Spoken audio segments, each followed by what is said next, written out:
Hello, my name is Nelly, and this is Grace Kaitesi and Mia Kabujoa. We'll be working together on this project. I worked on two cultures. One is potlatch from Pacific Northwest, and another one is tailgating at football games. For me, I worked on Hawaii poi and also the Japanese rice. So I also worked on Peninsulan Dutch cuisine and the Hindu wedding food. Okay, so we're going to continue. As I had said before, I worked on potlatch, and this is a gift giving special occasion that was practiced by a host to uphold his social status. So it's often remarked by family events, for example, when there is a birth of a son or a daughter or a marriage in that family. So they get together as a family, and then they call different people, friends or relatives to celebrate that event. Therefore, they use different objects. For example, there is an object they use to serve the food, and it's called haida, food dish. So at this event, they usually share gifts and food their guests. So the hosts are the ones that give food and give gifts to those to their guests. Yeah, and the main food that is served is in back in the days they used to eat different kinds of food, but nowadays they eat meat stew, fish, and also there is a lot of dancing and celebration at that event. Okay, can I ask you, you mentioned about some dish they use while they're eating, so it's called? It's called haida. Haida. So Yeah.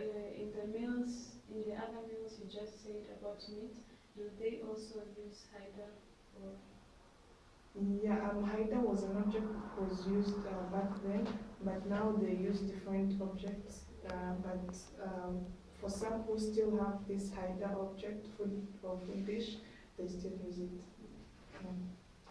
And I'm going to talk about tailgating as my second cultural event.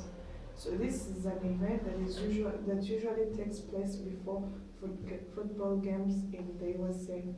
So this event started back then in the 17th century when fans went for a picnic and celebrated for the game before it started. So it takes place in the parking lots. So before the game starts, the football games, the fans come together, they bring food, they share everything, and then this creates a bond or relationship between the fans so that they can enjoy the game together and celebrate it together. Yeah, so different kinds of food are packed, brought to this event. So hot dogs, snacks, and other drinks are also brought. And also, just like the other one, it has there are dancers. It's something that is for fun and for creating a bond, and also it helps the team to succeed again. Yeah. so does that happen like hours before the game, or it happens like a day before when they're going to It the game? happens hours before the game because um, it usually happens like 2 or 3 hours before the game. Yeah, and it's still practiced. Yeah. So you talked about different. Can you talk again about the different meals people go with? At this game, Yeah. at this event, Yeah. there are snacks, there are drinks, yeah, like anything you can bring but to share with the others. Yeah. Yes. So I think Grace is going to tell. Okay, thank you, Nelly, for the information you gave us about the cultures. For me, I researched about the Hawaii poi. Hawaii poi, this is an important meal that the Polynesian people consider as as important to them. This meal is a meal that brings families together. So it's like many people come together. Maybe they, excuse me, maybe they have an event, or even in their homes, families only, they come together and have a meal together and have unity.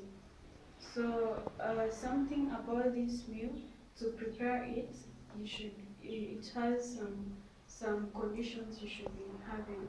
So for example,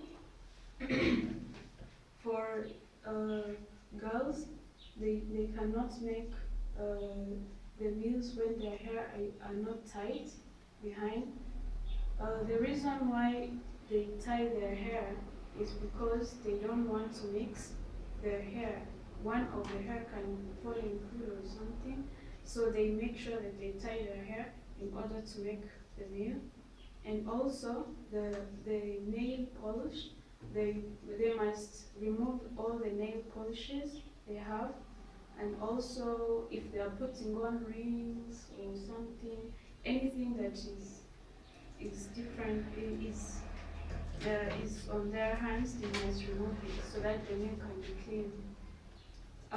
And also for everyone who wants to make it, they make sure that they don't have any cut. Yeah, so that the nail can become clean. Another special thing about it is that the boys, there are some clothes they have to wear. They are called molo or lion clothes. Yeah. Um, you say that meal brings people together, they share and stuff. Does it mean that meal is a one thing event, or you can prepare that meal like every day, or it's for a special occasion? They can prepare the meal every day because it's uh, it's a meal that is just like other cultures have a special meal to them. So this meal is a meal that can be used every day, as long as you're with your family, you enjoy the meal and stuff like that. Something else they talk about, it comes from pounded taro roots. Yeah, and sorry. What are they founded terms? Taro roots are roots that are there in Hawaii, but they get them and then they pound them and they make poi out of it. Yeah, so they say poi it has a sweet flavor and it's kind of like bread. Yeah. Another culture is the Japanese rice. The Japanese rice, this is rice that is also very important to the Japanese people. The main thing about this rice is that it brings a feeling of independence to the Japanese people, and also harmony to every Japanese person.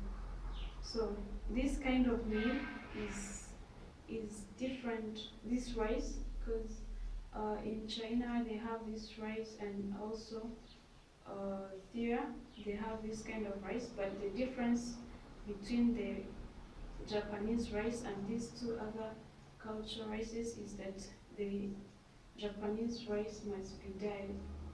They dye it. Yeah. So in Japan, they call this rice gohan. Gohan means that it's a cooked rice or a meal, because this kind of rice they make different meals out of it. Some things they make snacks out of it, and also they make rice balls. Yeah. So in Japan they love this. They love the Japanese rice balls, and they are made of of saran wraps. They cover them in saran wraps. Okay. Yeah. Excuse me, you said Gohan means what? Gohan means cooked rice and a meal. Okay. Thank you. So, I also worked on two different cultures, and I'm going to begin with the Peninsulan Dutch cuisine. This type of cuisine was composed of different types of foods that people ate, like dried fruits, onions, meat, green peas, and so on. So, the poor people of the Peninsula were did seldom ate meat and blood. So the people of the poor people most of the times ate were eating asparagus,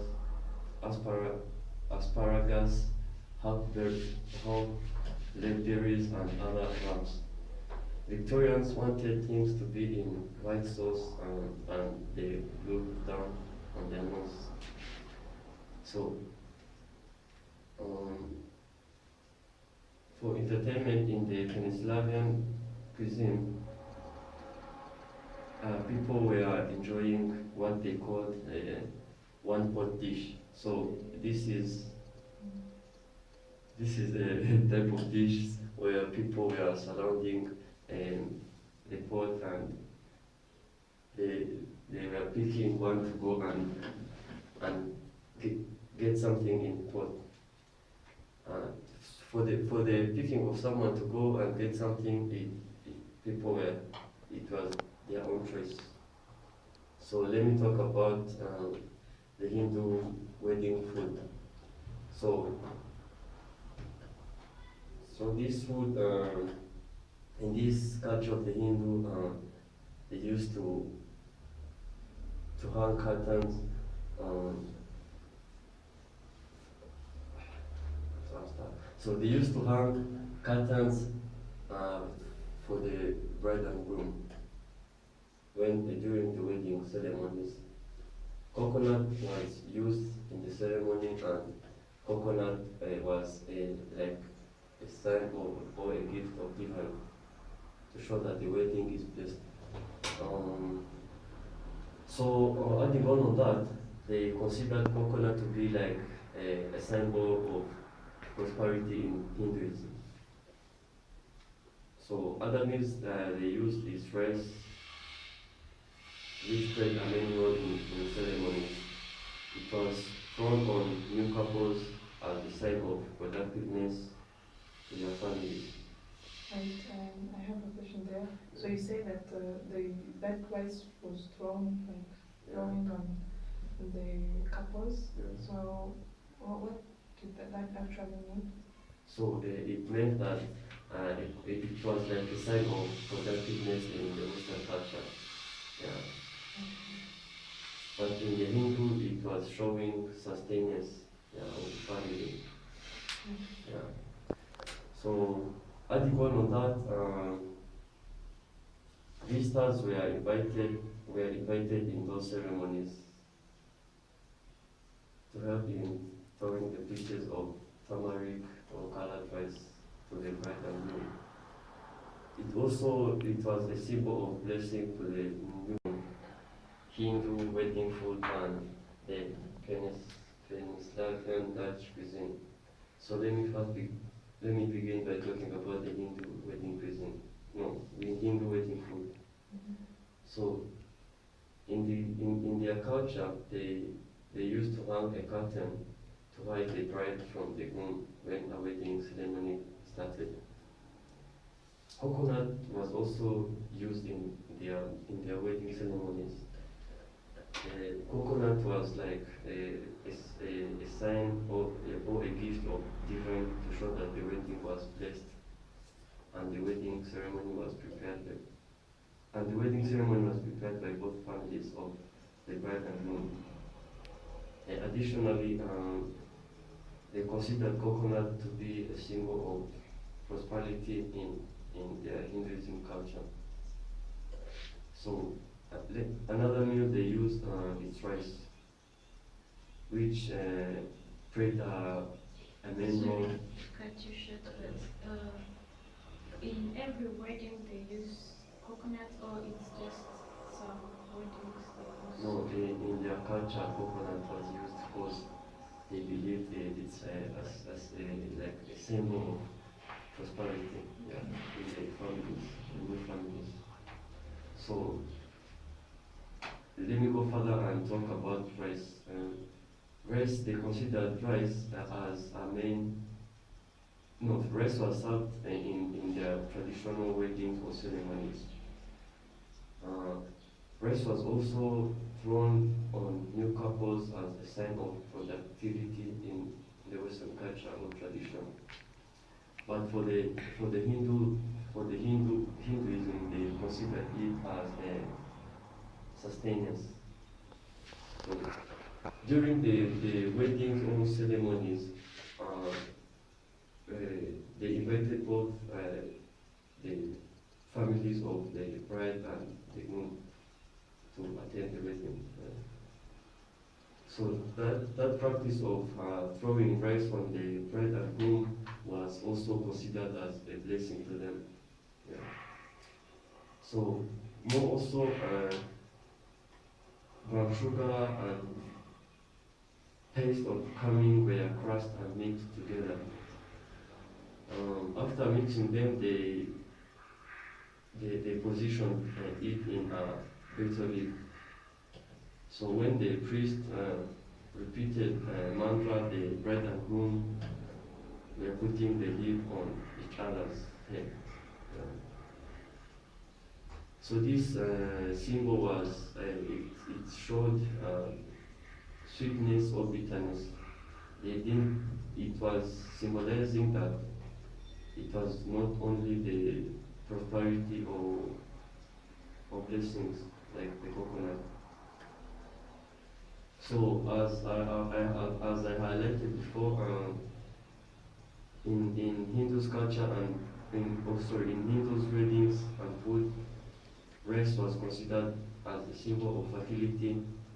Coconut was considered as a symbol of blessing to new families, and sugar and paste of cumin seeds were indicating sweetness or bitterness in Hindu's wedding culture. I have a question. Like all those three main foods, so they're like they should not be missed in a Hindu wedding. Yeah, they should not miss because each type had a significance. Like for coconut was considered as a sign of blessing to the new family, and as I've said before, and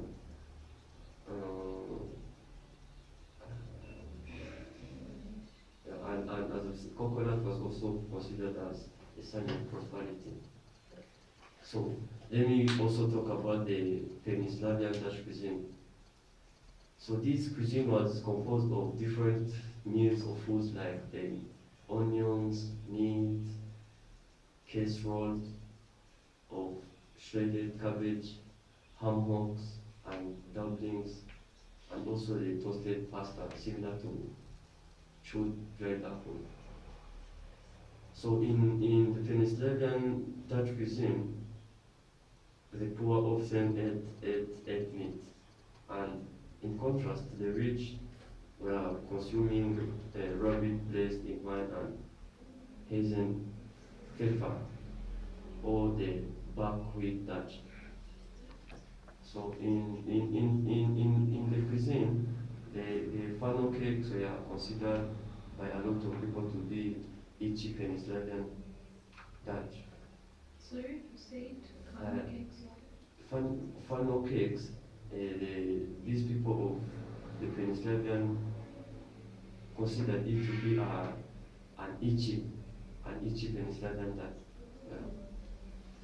And the poor most of the time were many, but since they had no money, they tried to be creative. Being creative is they try to eat like asparagus, hackberries, and other rams because they are grown in many farms or in agriculture. They are grown in nature. Victorians most of the times wanted to eat sauce, and when they are eating it, they like look in the saucepan or in the plate that the sauce was put. Adding on to that, uh, in their tradition, they used to combine that Dutch dishes into their menus or restaurants. And this included familiar sounding fare like the mix, towny spice cookies and surprises like peach and potatoes. So concluding this Venezuelan Dutch cuisine uh, for entertainment, the Venezuelans enjoyed what they called one pot dish. So this is how the dish was consumed. People used to sit in surrounding that pot, and if you're like three, each of us was to choose the person to go next. Thank you. So let me call upon Nelly to go on with the terms, psychological terms. We're going to talk about the anthropological terms, and I'm going to let Grace start with the first one. Thank you, Nelly. So the first one is enculturation. Enculturation is like a process of learning habits or always a certain culture is being is. For example, like the way we did, the way we were researching about different cultures of apart from ours, of course. So this is what it means. And then the next one is ethnocentrism. Yeah, this is a practice of judging or believing that one's culture is better than other culture in terms of value, traditions, religions, and customs. So this one is a way how cultures can be, one culture can be judging another culture. For example, with you can be having the same culture about the rice, but the way you prepare it is different from the way we prepare it, and then we find that we are doing it better than you. So this is really you can give Joel to say the next one. Thank you, Grace. I am also going to talk about the two terms which are symbol and symbolism and cultural relativity. So, a symbol can be defined as a sign or a physical object that represents something.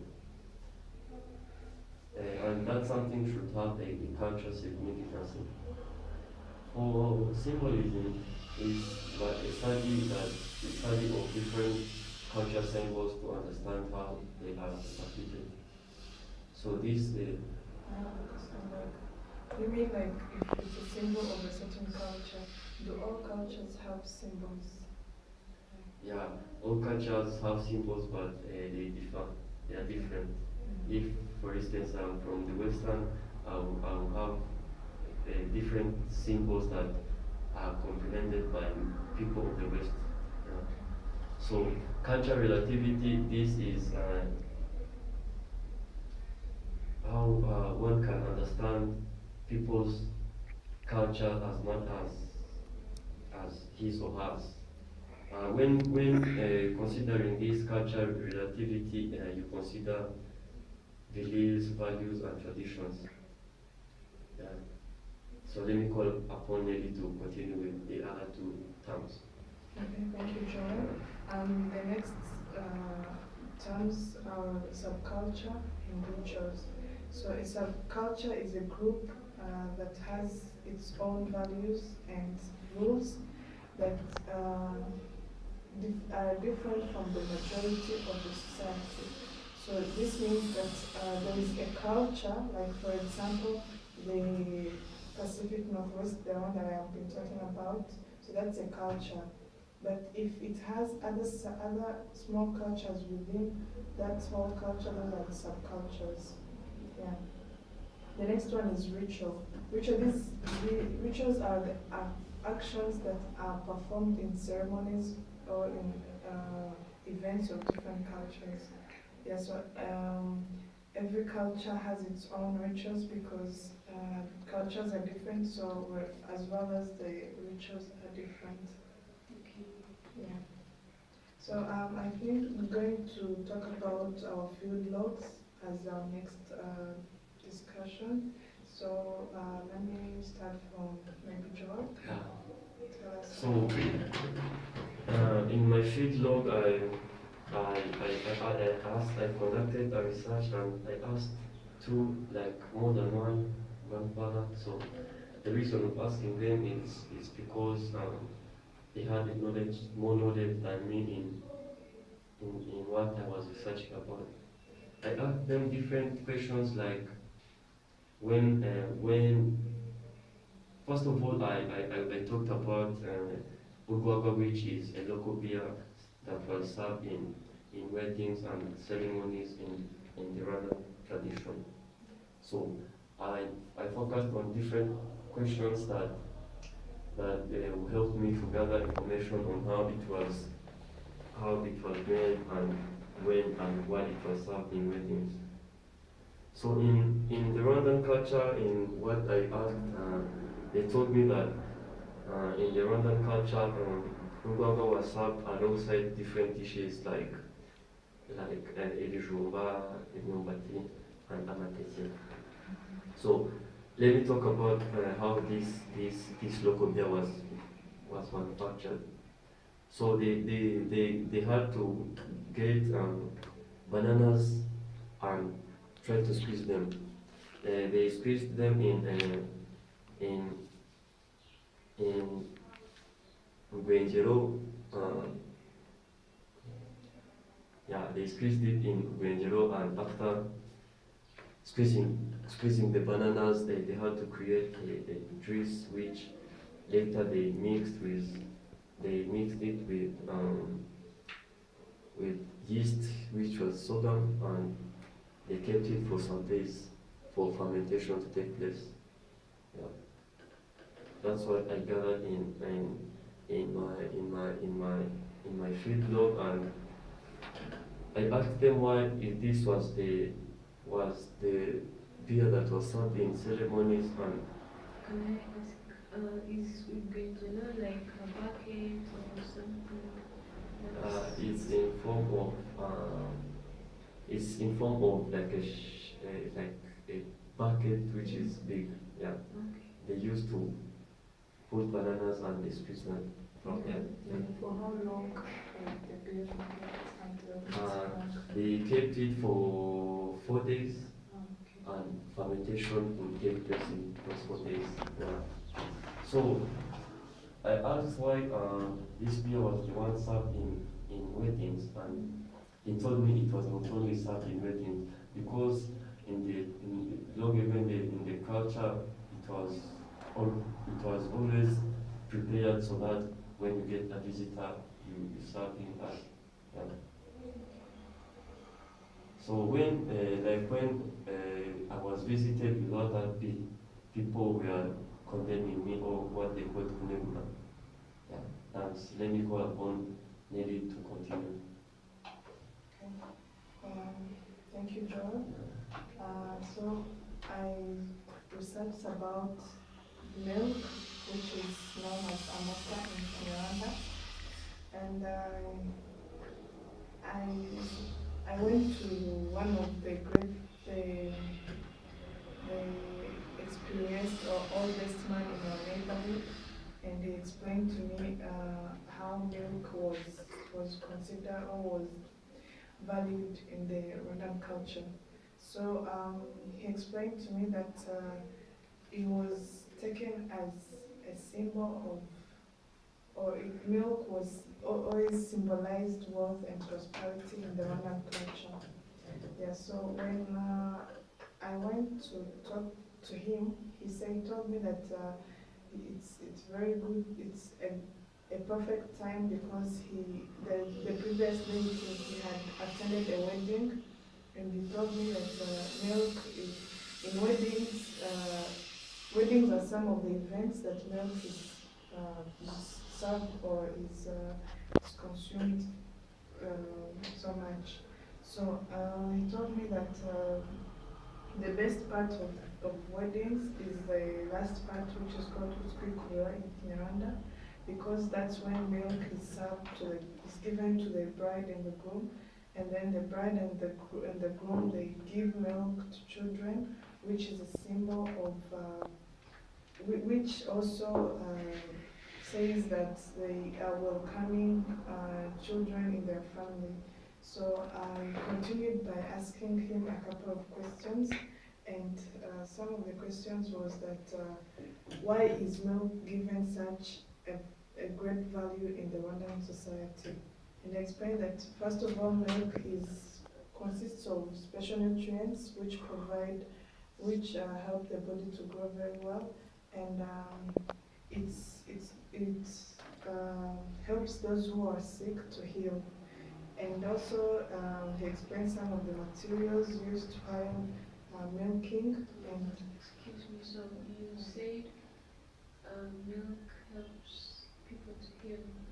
So is it like when everyone who is sick, they give them milk, or it's any other process? no, it's because back in the days, people were suffering from kwashiorkor and measles and other malnutrition diseases. So every time they had such sicknesses, milk was the best medicine. So that's why they still consider it as the first medicine to heal. Yeah, and as I was continuing to say, I asked him some of the materials they use while milking, and he told me that they use a milking can, which is normally known as ichansi in Kinyarwanda, and then they milk the cow, and then they pour the milk in a jerry can, and then the process continues until the cow is out of milk. Like when they are pulling the breasts of the cow, then when it's like it's done, then the milk does not come anymore. Yeah. So, but nowadays they use buckets and other containers to milk cows. Yeah. So let me give to Chris to continue with her blog. Okay, thank you, Nelly. I conducted a research about Ichibuto milk. In English, it's coagulated milk. Yeah. So it's kind of related to your to milk, the Rwandan milk, but it's different. Well, as I was visiting different people, they they gave me milk, coagulated milk, and I asked myself why this coagulated milk in every home you go to, and also some ceremonies. So I conducted a research. I happened to meet different people and ask them about this milk. This milk, Ikivuguto, it symbolizes health and wealth. So many people believe that if you have Ikivuguto in your home, then you have health in your home. So I asked many people how they make Ikivuguto, and I got a chance that one of the people I asked was actually making it. So the process was like Uh, First of all, you have to boil the fresh milk. After getting milk from the cow, you put it in the can as she said it, but then you boil it. After boiling it, uh, you mix it with inshushu, a little inshushu, which milk which is not boiled, and then for some 30 minutes, then